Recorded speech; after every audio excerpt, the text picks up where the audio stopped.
College football fans, black and gold fans, welcome in or welcome back once again to the Touchdown Black and Gold vlog, where we examine, discuss, honor, and celebrate all things college football across the entire college football landscape, every university, team, fans, mascot, everything from north to south, east to west, and everything in between. Welcome back, guys and girls. I'm your usual host, Blair Parks.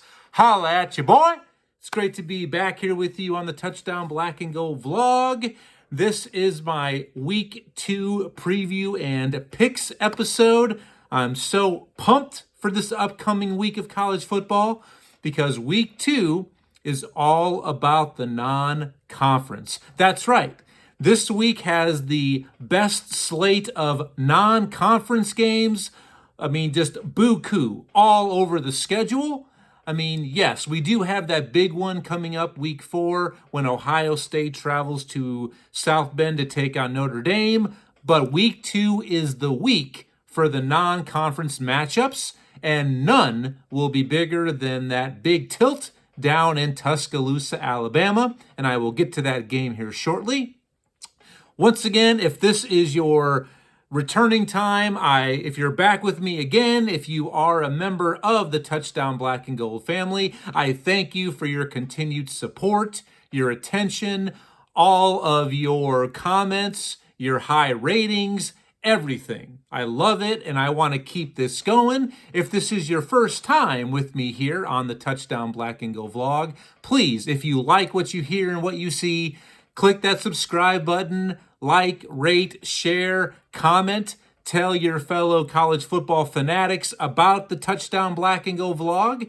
This channel is not only for the black and gold fans of the Iowa Hawkeyes, but this is a safe zone for all college football fans alike. This is a meeting spot, a neutral ground, holy ground, and you are all welcomed here. And as I say each and every episode, that you, the college football fan and the viewer, you are the one who drives these episodes. I want to hear from you. So please get involved. Let your voice be heard. I always welcome and ask for any sort of feedback. Please comment about anything that you hear during this episode, or if there's something that I missed, left out, or got incorrect. Hey, I never said that I was above making mistakes. All right, for those of you who know me personally, you definitely can attest to that. I am just your normal, average, common Joe who loves college football and absolutely enjoys this opportunity to share my love of everything college football with you. So if you've been looking for the channel that caters to every college football fan, welcome home, and let's get the word out there to find more college football fans just like you. So please subscribe, like, share, rate, subscribe again, and comment. I want to hear from you.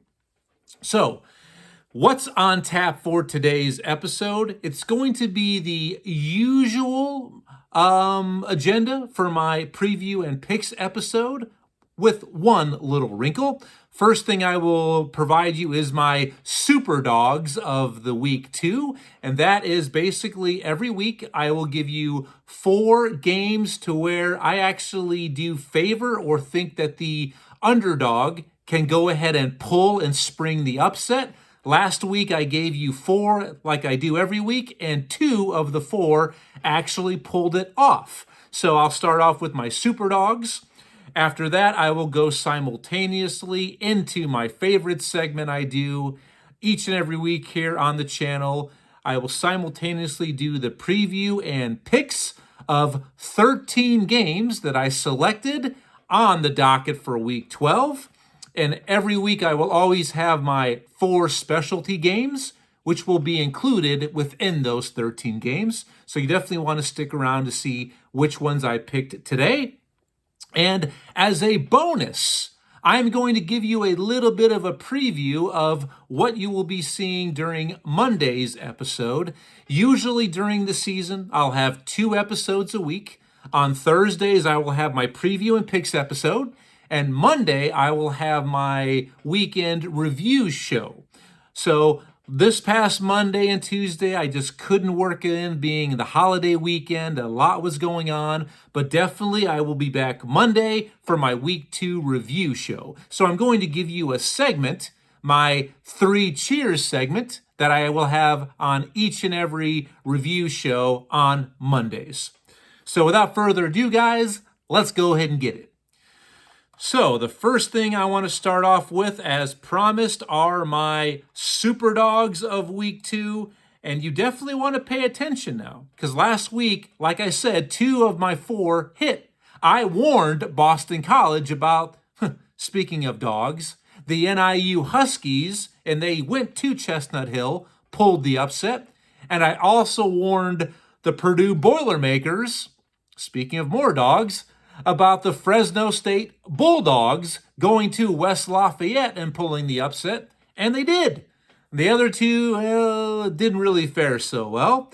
So without further ado, let's go ahead and bring on my super dogs. Let's go ahead and hear the dogs. Unleash them. Who let the dogs out? I'll give you my super dogs right now. All right. So my first super dog, and this is actually history. I highly ever doubt we will see this again. Well, at some point we will, but during this season, probably not. And how I list these, 1 through 4, is going to be the smallest point spread, or the team that's favored, let's say, by the super dog that might be a 2-point underdog, up to the super dog, which is going to be, let's say, a 20-point underdog. All right?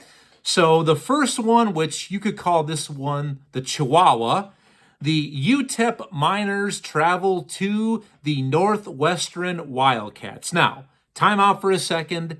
Northwestern is a Power 5 team. UTEP is a Group of 5 team. But this Northwestern team, guys, they are already starting to implode. I mean, if you watched them last week against Rutgers, it looked like Northwestern was a Group of 5 team against a Power 5 team in Rutgers. I mean, they never really stood a chance. So in this game, believe it or not, the home team, the Northwestern Wildcats of the Big Ten, are a 2-point underdog to UTEP. All right? And this is even a bigger game, because I believe this will be Northwestern's best chance, and maybe their only chance, basically the same thing, to score a win this season over a Division I FBS team. They still play FCS Howard later this season, but I truly believe this is Northwestern's only shot.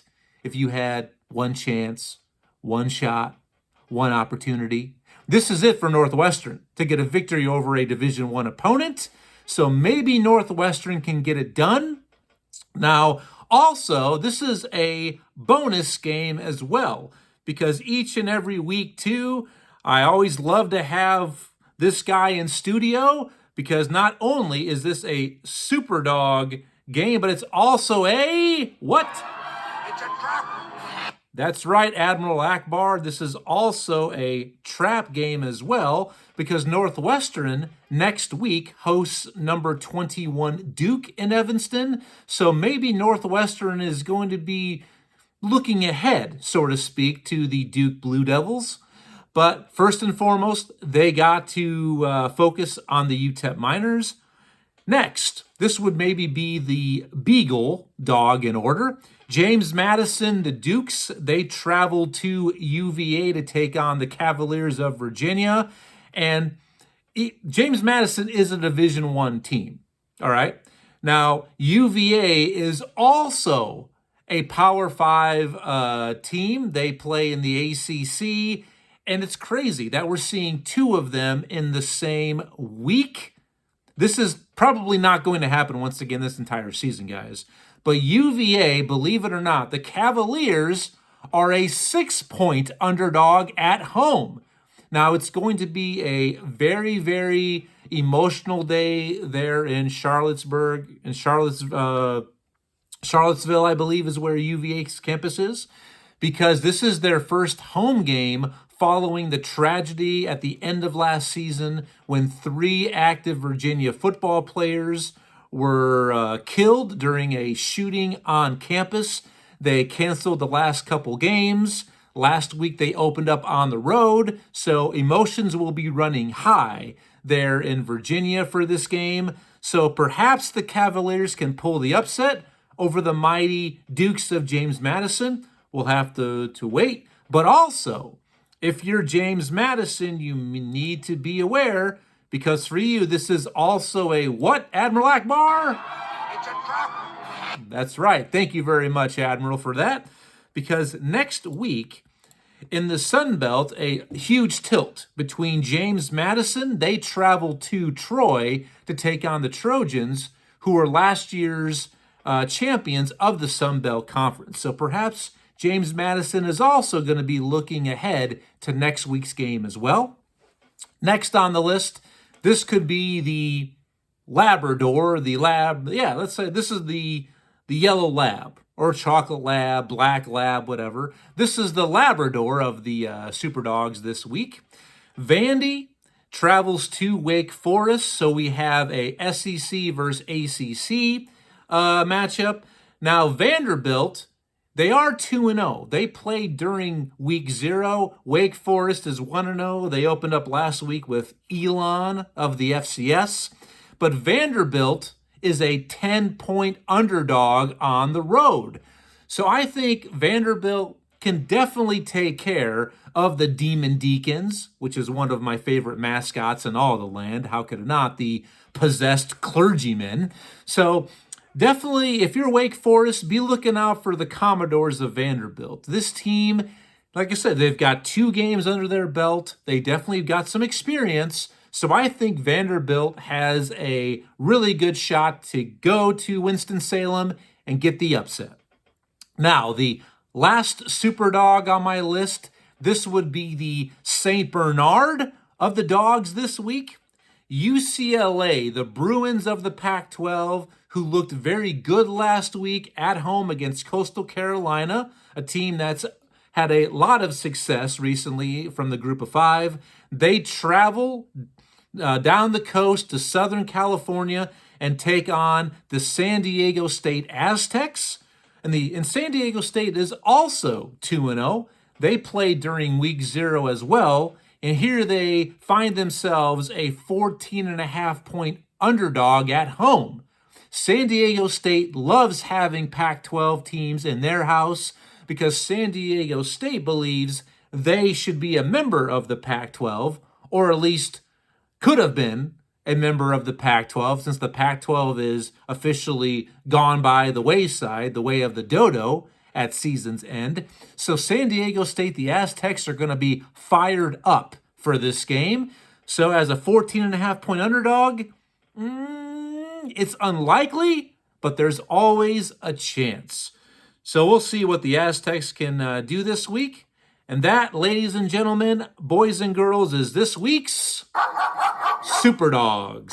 So keep an eye on it, see what they can do. All right. So now, guys, we can move right into the next segment of this episode. My favorite segment I do each and every week, my preview and picks segment. And just to remind you, I pick 13 games every week. Now, my goal for the season is to go 70% or better. That's my goal. I really would like to be closer to 75% correct, but 70, that ain't bad. It's not too shabby. Now, last week, yours truly had a rough opening week. A lot of upsets I picked last week. Most of them did not hit. I went 6-7 overall, a losing record. So that's good for a 46% correct percentage at this point. So I've got a lot of work to do, a lot of making up to do, guys. And each and every week of my 13 games, I have 4 specialty games. I always have the Academy Game of the Week, which features one of the academy schools, Army, Air Force, or Navy, as my salute to the men and women of the United States Armed Forces, both current and past. The other specialty I will have every week is my big group of 5 matchup that's good on good from the group of 5 conferences. Next, I will always pick every week that Iowa plays. I will have my Hawkeye game pick of the week. And my 4th specialty game, my spotlight game of the week, is exactly that. What I believe is the biggest game of the week that ultimately could go towards figuring out who wins conferences, who gets to conference title games, or even have, like in this week's case, college football playoff ramifications. So that's what's coming your way here soon. So let's go ahead and dive right into it. And hopefully I can have myself a better week than opening week.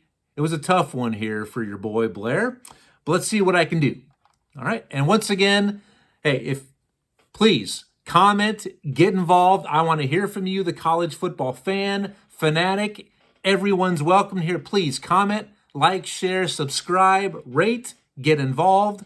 And if this is your first time, yeah, you can see. Do I kind of every now and then get off the guided path? Yes, I do. I don't do any edits. I don't do any retakes. I don't do any dress rehearsals because to me, all that work, that's a job. All right. I've already got a full-time gig, 2 children, married. I'm highly involved in the community. So, just bear with me. So what I'm telling you is I do my own stunts here in the Touchdown Black and Go vlog. So let's get into the games right now. Let me get a quick swig of water. Salute. So game 1 of 13 this week that I'm picking, number 10 Notre Dame travels to the NC State Wolfpack of the ACC. The Wolfpack, another one of my favorite mascots in all the land. I love Sam Hartman for Notre Dame. He looked excellent, as did Notre Dame week 0 across the pond in Ireland. The only thing that I think they need to shore up a little bit is that offensive line. NC State, it's always a tough place to go play and pull off a victory in Raleigh. But I think this time around, Notre Dame just has a little bit too much firepower for the Wolfpack. I'm taking Notre Dame in this matchup. Next game up is all of a sudden, this is a big game. It already was. But after what we saw take place week 1, this is an even bigger game. I'm talking about a rivalry renewed from the old Big 12, and then prior to that, the old Big 8 conference. Nebraska travels to number 22 Colorado. Yes, Colorado finds themselves ranked after that big-time upset victory at national championship runner-up TCU last weekend. And guys, I'll give it to Coach Prime and the boys there at Colorado. Definitely surprised me a little bit. Now, and was I a little bit impressed by that pace and space of their offense? Absolutely. But I'm telling you right now, I am not buying into Coach Prime and the Buffaloes quite yet. They still have a lot to prove to me. I do think they will eclipse the 3.5 wins mark that Vegas pegged them for preseason. I think they will get over that, but I do not believe they're going to contend for anything real within the Pac-12. Now, Nebraska did Nebraska things during week 1. They suffered a loss in the Twin Cities, 13-10, another one-possession loss for the Nebraska Cornhuskers within, I believe it's the last 3 or 4 seasons. That's now 17 losses for Nebraska in that time span by one possession. And 10 of those 17, they had a lead in the second half. So Nebraska just does what they do, but I think they're going to come out angry. They're going to come out pissed off. and they're going to take it out on the Buffaloes. So that being said, guys, I'm taking Colorado. I love this Nebraska team. They showed a lot of heart under Coach Matt Rule. I think their defense will absolutely slow down the Colorado offensive attack, but I just worry that Nebraska can't outscore them. It's as simple as that. And also home field advantage. You know they're at Boulder. They're going to be even more jazzed up and excited when they come home to play. So I'm taking the Buffaloes. Next game up. Number 20 Ole Miss from the SEC travels to number 24 Tulane, the darling from the Group of 5 last season, and the only Group of 5 team that is ranked currently in the AP Top 25. Tulane looked very good last week against the South Alabama Jaguars, a team that I picked to win that game, and I actually picked them preseason to be the best team at the Group of 5 level. Ole Miss just does what Ole Miss does. They do what they do under Lane Kiffin. They run, pace, and space, put up points left and right. Defense has improved the last couple seasons. I love Michael Pratt, quarterback for Tulane, but I just don't see Tulane being able to stick with Ole Miss for 4 quarters. Give Tulane a half to keep it close, keep it competitive. Ultimately, Ole Miss pulls away and wins big. I'm taking the Rebels. Next game up. One of my favorite games this week during the non-conference. Cincinnati of the Big 12 travels to Pittsburgh to take on the Panthers in the Steel City. I love this game. Cincinnati, we all know what they did recently under Coach Luke Fickell, who now finds himself on the sidelines at Wisconsin. They crashed the college football playoff party 2 years ago. Pitt, I think this is a team that's really flying under the radar in the ACC. They're definitely flying underneath. I actually think this team could be kind of similar to maybe last year's TCU squad. Not saying they can get to the college football playoff, but maybe get to their conference championship game out of nowhere. So Pitt, I like the Panthers in this game. I do. But they need to be on alert because next week they travel to Morgantown, and this year's edition, the renewed edition of the Backyard Brawl at West Virginia against the Mountaineers. So Pittsburgh, don't be looking ahead to the rival. Take care of business because this is absolutely for Pittsburgh. It's a what? It's a trap. That's right. Thank you, Admiral. On point, on cue, as he always is. So give me the Panthers in that game. Next game, number 13 Oregon travels to Texas Tech down in Lubbock.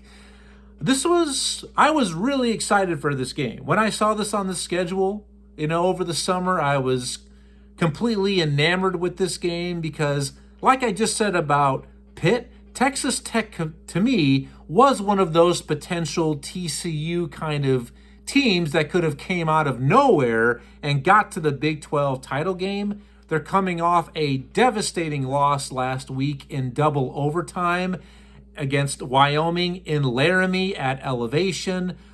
Probably, to me, that was the most entertaining game of the weekend. I stayed up late, way past my bedtime to watch it. Now, Oregon, I think they put up 78, almost an 80-burger last week against Portland State. The Pilots, I believe, is their mascot. Let me know if I got that incorrect. Texas Tech needs a comeback victory in the worst way. I'm still bullish on them, but I think there's no way this happens this week. I like Oregon and their athleticism, their depth and physicality on the lines of scrimmage to just quiet that crowd. I'm taking the Ducks. Hopefully the Fighting Duck mascot, whoever's underneath that skin, had a good week to recover after all of the push-ups last week. So I expect Oregon to win big again. Give me the Ducks. Next game up. I love this game. A matchup of former Group of 5 Cinderellas and Darlings. I'm talking about UCF from the Big 12. The Golden Knights travel to Boise State of the Mountain West to take on the Broncos on the Smurf turf, the blue turf. I love this matchup. I think Boise State, I picked them to win the Mountain West conference title game. They did play very well last week at Washington, but I think UCF under Gus Malzahn is just way too much. They looked very, very impressive, most impressive. As Lord Vader would say during their opening game, I like UCF to go to Boise, get the victory on the blue turf, and as a warning, I don't want any of you who might have some issues with epilepsy, you probably don't want to be watching this game, all right? Because of that Smurf turf, it can maybe make your head and your eyes hurt and spin just a little bit. But I'm taking the Golden Knights in this game. Next game up, a potential revenge game for the Travelers. I'm talking about number 19, Wisconsin. The Badgers from the Big Ten travel to Pullman to take on the Cougars of Washington State. Last year, the Cougs came into Madison, into Madtown, and pulled the victory, the upset against the home crowd. This is a tough game for me to pick because is Wisconsin more physical than Washington State? Absolutely, I believe so. And this new offense under first-year coach Luke Fickell, Wisconsin's primarily now going from that power I to an air raid offense. But the thing is, you're not going to catch Washington State. You're not going to catch them sleeping against this because Washington State plays the exact same style of offense as does everybody within the Pac-12 other than maybe Utah. So there's going to be no surprises here. And Cam Ward, the quarterback at Washington State, previously was at FCS powerhouse Incarnate Word. This guy can ball. I'm telling you, watch this game. I cannot wait to see this one on Saturday. High intrigue for me being a Big Ten man. Wisconsin, I believe they come up short, and Washington State pulls the upset at home over the Badgers. Give me the Cougars in this matchup. Next game, kind of one of these matchups that we're just not used to seeing because most of the SEC schools will never travel west of the Mississippi River, but not this game. Auburn, the Tigers, they leave the plains of Alabama and travel west, young man, to take on the Cal Golden Bears in Berkeley in the Bay Area. This is really going to be a treat for Auburn fans who travel to look out over the Bay, check out Southern California, but to me, that's more Central California to me. That's just my geographic expertise there. But really a kind of an awesome matchup, one we're not used to seeing. Because like I said, most SEC schools will not travel west of the Mississippi. And a lot of them won't even travel out of state during non-conference. Cal, they've got a lot of experience. There's no doubt about it. I mean, they return a ton of starters from last year's team. They did look very good in week 1, a big victory over the North Texas Mean Green. I think it was 51 points they put up. But the one thing they don't have a lot of is experience at quarterback. All right?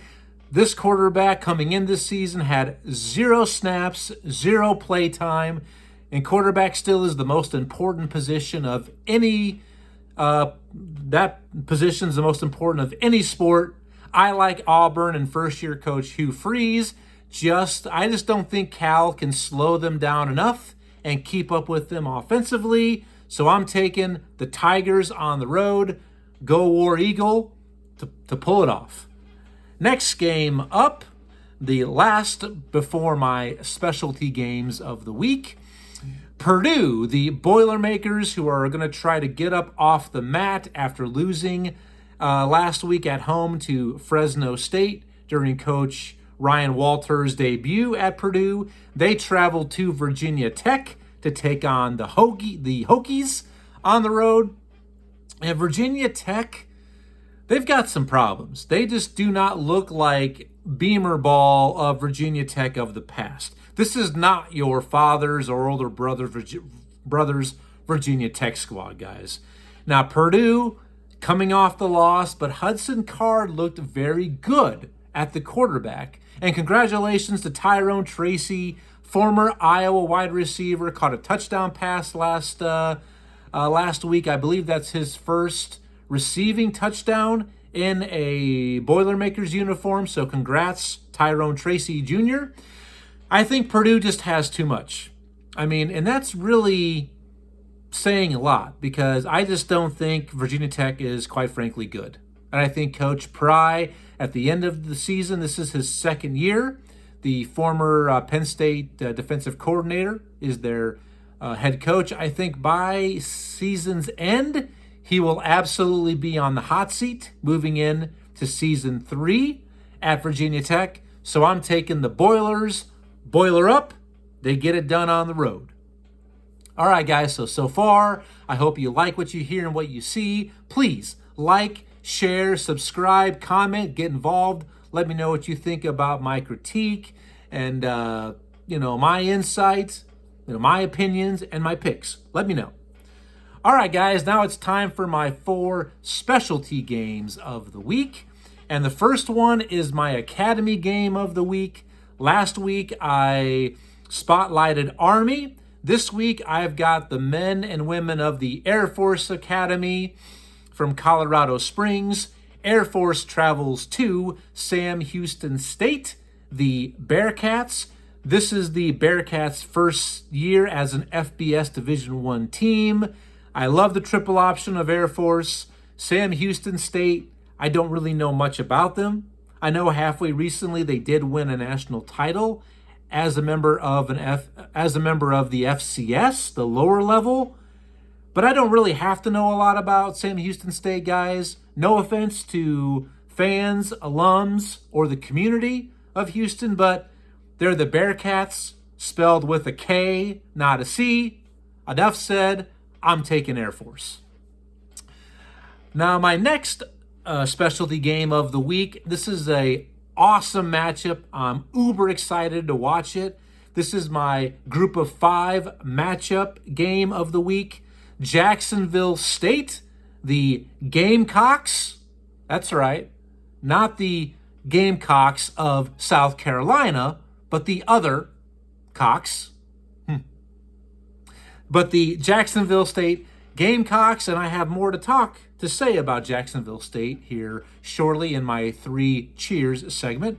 Jacksonville State travels to Coastal Carolina to take on the Fighting Chanticleers, led by 10-year quarterback Grayson Mullet McCall. Jacksonville State is a early season success, one of the best stories early here in the college football season. A story that most people do not know anything about, but I will educate you here shortly. Coastal Carolina at home on the teal turf. I'm going with the Fighting Chanticleers. They come out on top as the most impressive, aggressive, and powerful cock. Okay, so I'm taking the Chanticleers. Let's move on, guys. Enough said about the Cocks. All right. So now next specialty game up is my Hawkeye game pick of the week. And this is it. This is a huge game, the biggest game within the Hawkeye state itself, which I do not live in Iowa. I am currently a member of the Show Me State of Missouri. But this is the Super Bowl in the great state of Iowa. It's this year's edition of the annual Cy-Hawk Trophy game. That's right, between Iowa and Iowa State. Iowa this year they travel to Ames, Iowa to take on the Cyclones inside Jack Trice Stadium. So all Iowan eyes at least, will be on this rivalry game, big time implications. And Iowa State, this is their Super Bowl. This is always their biggest game of the year, and they would love nothing more than to ruin Iowa's year, just like they did last year inside Kinnick Stadium. They bolted out of Iowa City with a 10-7 victory. That's right, 10-7, a game that set college football back about 100 years, and that stopped Iowa's winning streak in the rivalry game. Iowa State is down a lot of players. Their starting quarterback, their starting running back preseason are out due to the ongoing gambling scheme within the state of Iowa between these two programs. Iowa, Cade McNamara, their quarterback, still banged up. He did not look comfortable in week 1, even though they did get the victory. I'm concerned about their offensive line as far as run blocking. They've got to do better opening up more holes. Rushing attack last week that averaged 2.4 yards a carry. That ain't good. So that being said, I'm taking the Iowa Hawkeyes to get it done. I think they'll just have too much overall for a outmanned, short roster Iowa State team. I think the Iowa defense is much better. Their special teams, much better. I think their running game, if that offensive line can produce, will be too much. And plus, with Cade McNamara in there, even if he's not in there for the full game, just a little bit, I don't think they're going to need him to win this game. And in the process, Iowa will take back the Cy-Hawk Trophy, take it back to Iowa City where it belongs, and they will increase their winning streak at Jack Trice Stadium to 6. It's hard to believe that Iowa has won 5 straight games at Ames. It's really just blows my mind. I had to look that up to confirm and verify, but it's true. I'm taking the Hawkeyes. All right, guys, so we've come to my spotlight game of the week, and this was a no-brainer, a slam dunk, a grenada down there in Tuscaloosa. I'm talking about number 11 Texas takes on number 3 Alabama in T-Town, the house that the Bear built. I can't wait to see this game, guys. This is the return trip from last year's game, which was played in Austin, a very, very highly competitive game. Texas almost pulled off the upset. I believe the final score was 21-19. Alabama won on a walk-off field goal that they converted. And it was crazy last year. How often do you see this? Entering that game, Texas was not ranked, but they lose and they find themselves ranked. How often does that happen to where you lose, but because of your effort, you find yourselves ranked in the AP Top 25? Smells like politics to me. Just saying. But a return trip to Alabama. Alabama, guys, I am not sold on any of their quarterbacks quite yet. This is a much different team than last year's Alabama squad that won in Austin over UT. Wow, this is really a tough game for me to call. I love the Texas offense. Quinn Ewers can throw the ball all over the yard. Xavier Worthy, stud wide receiver. Their defense showed up and showed out last week. I'll bet it was against Rice, but their defense is very good. Alabama, I still think, is trying to work out some kinks. They lost so much from last year's game. And because last year's game is something that Texas can hang their hat on, they were with Alabama step by step, right there till the very end. I think it's going to pay dividends. That's right. You hear me correct. I'm going to take the Longhorns to pull a huge upset and knock off Alabama in Tuscaloosa on Saturday night. Hopefully I'm right about that. I just think Texas had problems running the ball, but I think their defense, that is what's going to be the deciding factor. And Steve Sarkisian finally can breathe easy and pick up a signature win at Texas.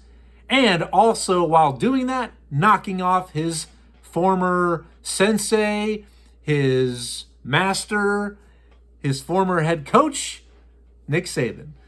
All right, guys, so that is my 13 picks and previews of the week. Let me know what you think. Please like, share, subscribe, comment. I desperately want to hear from you. Just please keep the comments kosher, keep them adult-like. I mean, we all know how to act like adults. All right, so let's prove it and do it and get together as a college football family. Now, guys, I do have that little added bonus for you. I'm going to do my 3 cheers segment this week with you, which normally I do this during my Monday weekend review episode. But, I love this one so much. I really had to do it. So here it is. I'm going to go ahead and give a little bit of a hip, hip, hooray. 3 cheers.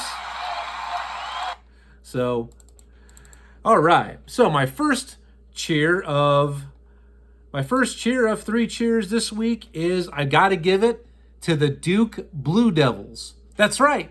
It's not basketball season. It's college football season, but I've got to give a cheer out to the Duke Blue Devils.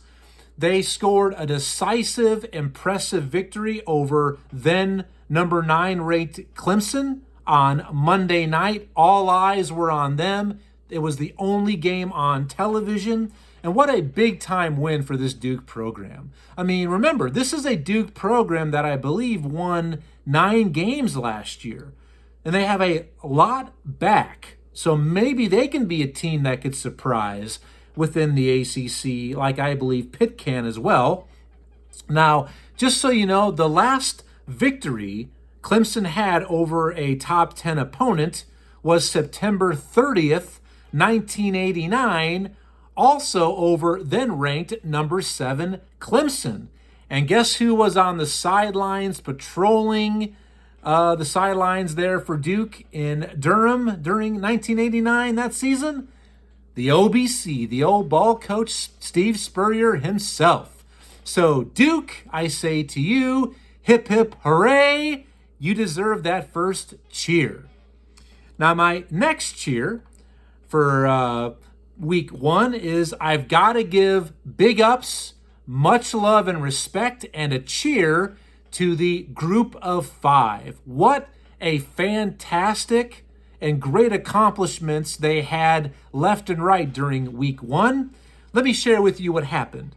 From the MAC conference, NIU, the Northern Illinois Huskies, they took down Boston College of the ACC in Chestnut Hill, as I mentioned, and also as I mentioned, Fresno State, the Bulldogs from the Mountain West Conference, took down Purdue in West Lafayette of the Big Ten.